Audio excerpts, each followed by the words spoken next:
Hey everybody, Scott Stevens here, and I kind of want to look at some old satellite imagery or some old pictures of what had been considered just persistent contrails. But as I look at these pictures, which were kindly enough to be assembled by some of the debunkers, they've done us a great service in digging back through archives, and it certainly isn't anything that we could have done ourselves or couldn't have done ourselves. But this is Spartacus, 1960. And my thing has always been that these trails are displaying some intent with regard to meteorological phenomena. There's something in the clouds that these planes have been directed to fly through.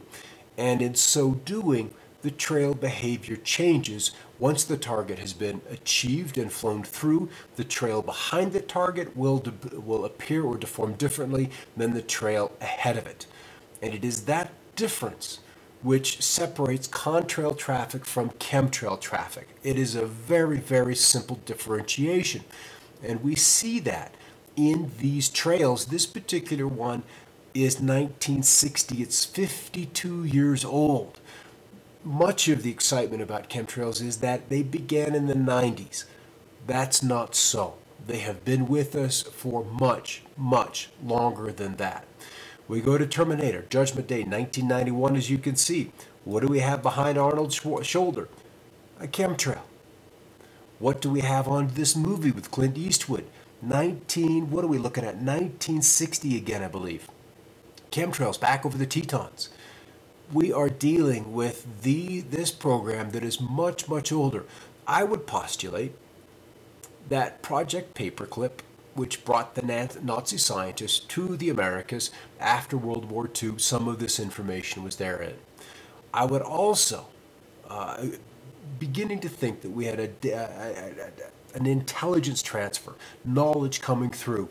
The Greys, they were working with the Nazis in the 40s.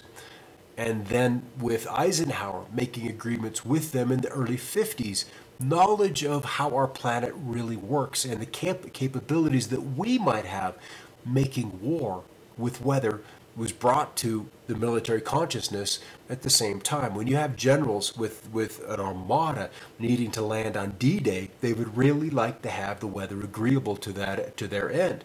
They could hammer the coast with winds and storms ahead of time, but as soon as those boats need to make a landing, they need to make a landing, and it needs to be done in calmer waters. You can pound the beachhead ahead of time, but then once you need to put your own boots on the ground, the weather has got to agree. And so from the 50s, we begin to see these kind of trails.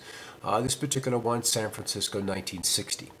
And it doesn't look so much like a vapor trail. It looks much more like the powders, like the aerosols that we are seeing. And this picture was kind of a clincher for me. This is an Ansel Adams, 1954. It's called Rails and Trails.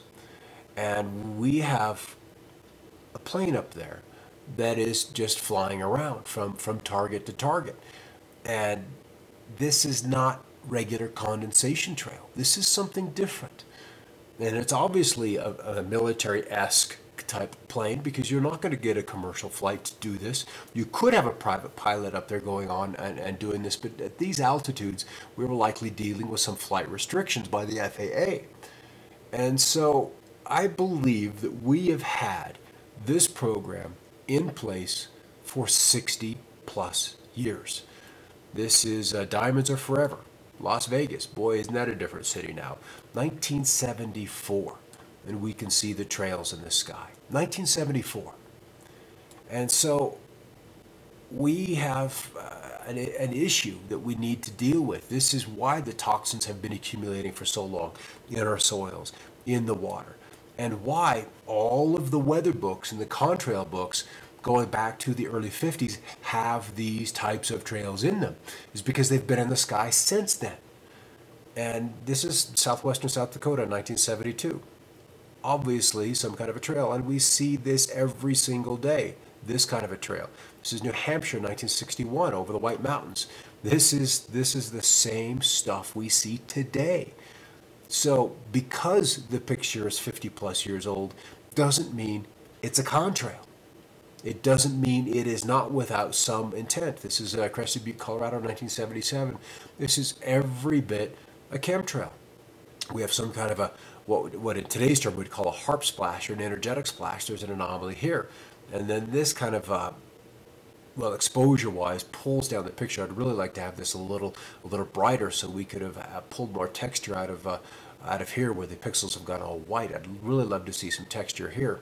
But nevertheless, we see these trails out there in the background. Again, more Colorado pictures from the mid 1970s over the Alps in Switzerland in 1978. So I think this program is much older than most people would like to admit, certainly would like to admit. And the debunkers are going to have a heyday with us going on this aspect of trails that they've been in the sky for this long.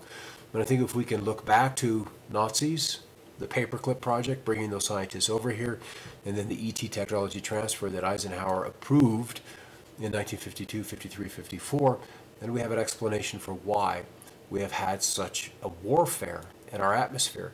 And this probably isn't simply just to do with weather. There's probably a surveillance aspect of keeping our skies conductively charged. The atmosphere should be neutral, and it's not. It is highly conductive in this day and age. Again, more Spartacus, pre-production photo, 1959, and we have these trails in the sky. So I think this program is much older than much of us would like to admit. Just throwing that out there for thoughts. This is Scott Stevens from weatherwars.info.